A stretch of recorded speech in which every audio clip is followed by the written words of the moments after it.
What's up, ladies and gentlemen? It's Brennan. I'm BManX45, and today we're coming at you with another video. We have another review for the Liberator webcomic. We have episode 14, part 2, the conclusion to Prelude to Destruction. We're going to get into it. We're going to talk about it. We're going to look at the comic and see what we learn about the story. We're going to get exposition. Are we going to get any battle stuff? Is episode 15 going to have our first battle of the new kind of core that we're in, the new arc of the series, and or are we gonna get a little bit of battling here in episode 14? So let's get into it. Let's talk about it. Let's check it out. And hey, if you enjoy this type of content, be sure to smash that like button, comment down below. We love to hear your thoughts. Subscribe to the channel and hit that bell for notifications so you don't miss a single minute of the fun. All right, episode 14, part 2, Prelude to Destruction, conclusion. Looking back now, that Imperial Dramon showing up, that was Unchained's doing too, most likely. As Unchained's little sister, Clinch, I was told lots of things. Lots. Someday they'd take over the egg system and liberate the Digimon of the garden. Liberate, huh? That's not okay. Because if Digimon leave the garden without card protection, they won't be able to survive in Lacuna's environment. They'll just disappear. That's why there are so many Machinamon, I think. Machinamon can handle harsh conditions, at least enough to survive. So yeah, just like Terramon back then. Machinamon could move around without card protection. Exactly. So Unchained's been rewriting Digimon into Machinamon. Wait, hold up. Close, are you trying to say all those Machinamon that poured out of egg were Digimon from the garden turned into Machinamon? That's the only way it makes sense, I think. No way. Why would this special advisor do something like this? Around the time the beta test was wrapping up, the moment I was born, Unchained told me that they're going to turn Lacuna into an arc and reach the true digital world. And I was born to be the cornerstone of that plan. Cornerstone? What the hell does that mean? Wait, you're saying Unchained's been planning this since way back then? Close, why didn't you tell us something this huge until now? I'm sorry. I know it's too late to apologize.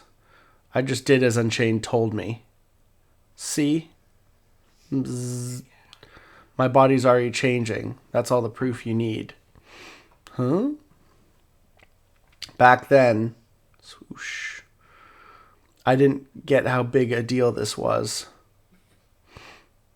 But now,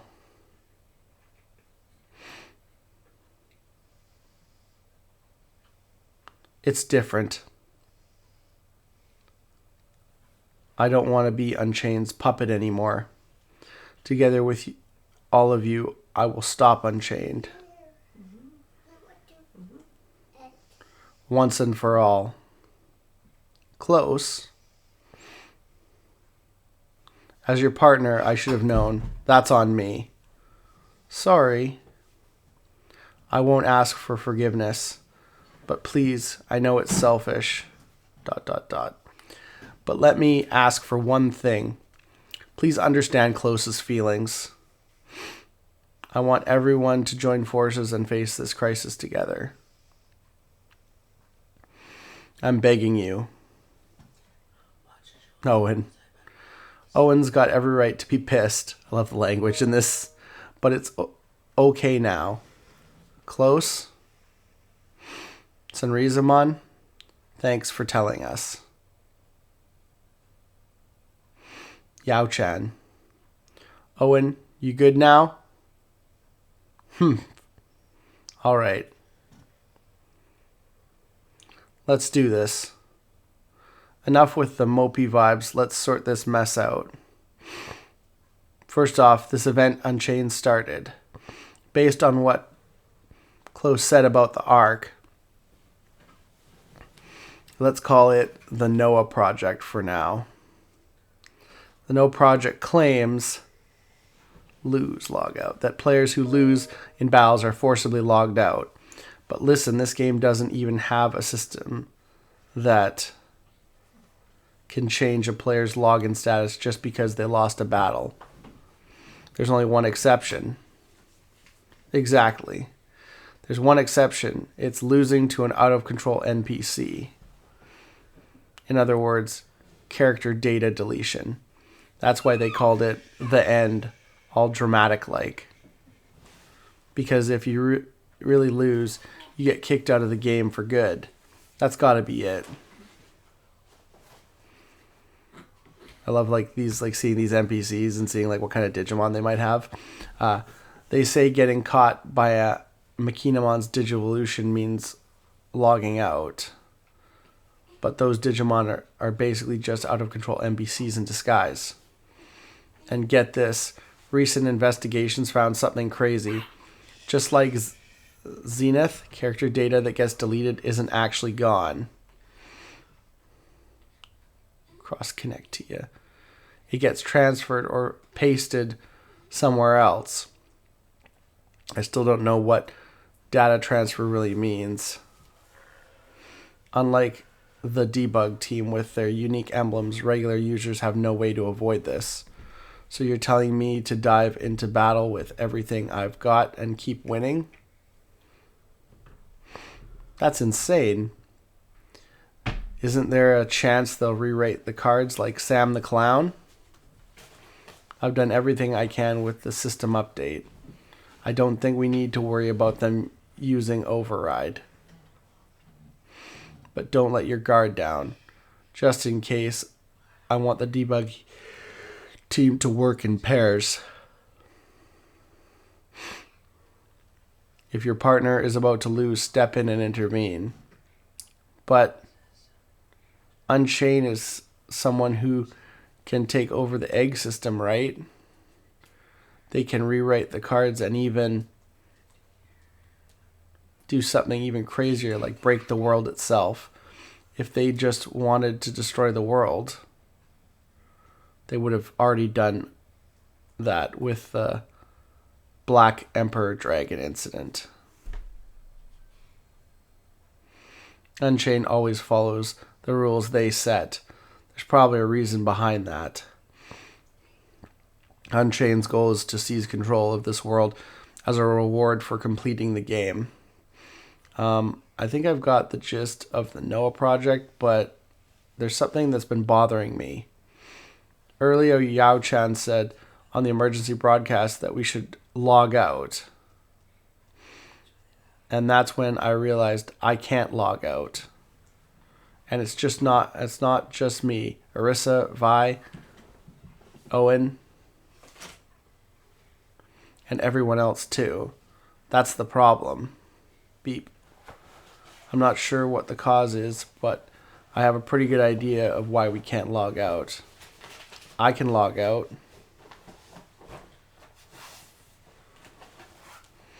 That's why I managed to escape when Unchained attacked.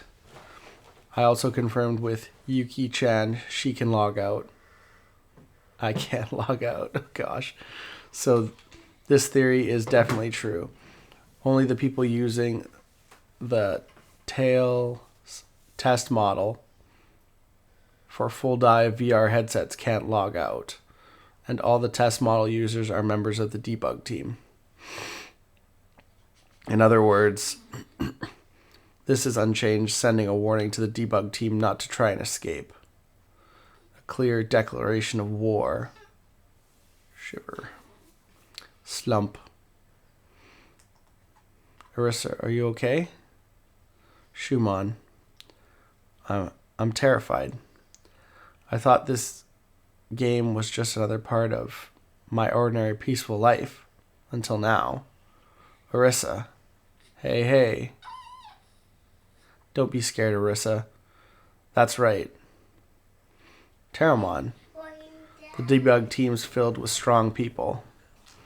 Even Shoto's been getting stronger recently. You've gained so much confidence lately, haven't you, partner? Yeah, you're right. I might still be unreliable, but if things get rough, I'll back you up, Arissa.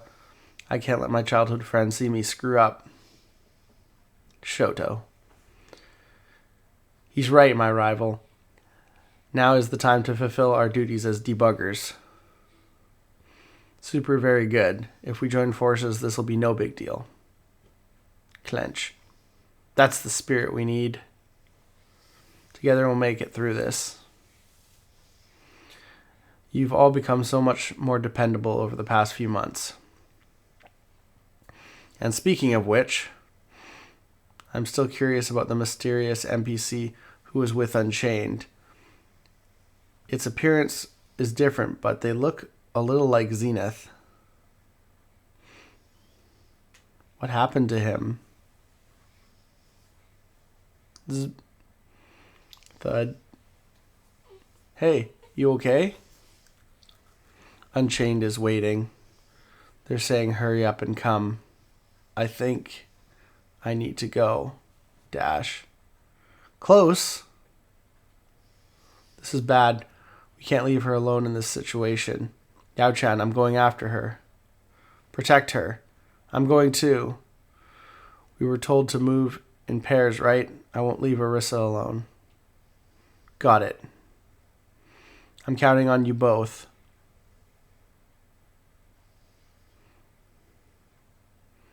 I hope they'll be safe. Those three? Of course they will. They're not weak enough to need your protection. As always, your words sting. But yeah, you're probably right. However, thump. If they need us, we'll be there in an instant. Together. That's right. All right then, you ready? Slash. The mission starts now. Our goal is simple. We're stopping Unchained's plan, the Noah Project, no matter what. And to make sure everyone gets back home safely. It's a promise. Understood. Okay, yeah, so just more exposition, kind of revealing a little bit of the plan that Unchained has. Mostly, getting everyone pumped for obviously the battles that are about to come, and something serious is going to happen with Close. So we have still no idea who's the first one to battle, what kind of NPC we're going to face, what kind of reveals we're going to get for potential cards. We might get stuff from EX9. We might get stuff from Pt.2, Pt.23, which is the Cyber Sleuth hackers memory stuff. So it's like, I don't know, that'll be kind of cool if that makes its way into the comic. Of course, they could just have separate Liberator stuff there as well. But that is the end to Prelude to Destruction. So we'll have to wait another couple weeks here. June 12th, we'll get the start of episode 15. So we'll see what that's all about. Hopefully it's going to be exciting, and I can't wait. And I heard that the novel is actually starting to do more work every bi-weekly as well. So we'll probably get that as well. So that's really, really cool. Tell me what you guys' thoughts about this comic are. Are you kind of tired of the exposition? Are you hoping for a battle real soon? I know they've been doing a lot of storytelling, and that kind of, I wish they would kind of work it around a little bit more. So maybe they'd put a little bit of storytelling in between battles instead of just having full articles about them, because I want to see more action. But we'll see how it goes from here. Maybe we'll have like nonstop action. Maybe we'll have like a couple battle, articles, episodes come up with not much exposition now that we've taken this long to kind of, explain the situation we're in now. Big stakes, all, happening right away. It's bigger stakes than the Imperial Digimon attack. So we're going to have to wait and see what happens. Looks like that's all the time we have for this video. Thank you very much for tuning in. We hope to see you in the next video. And as always, have a wonderful day. And that's all for now, folks.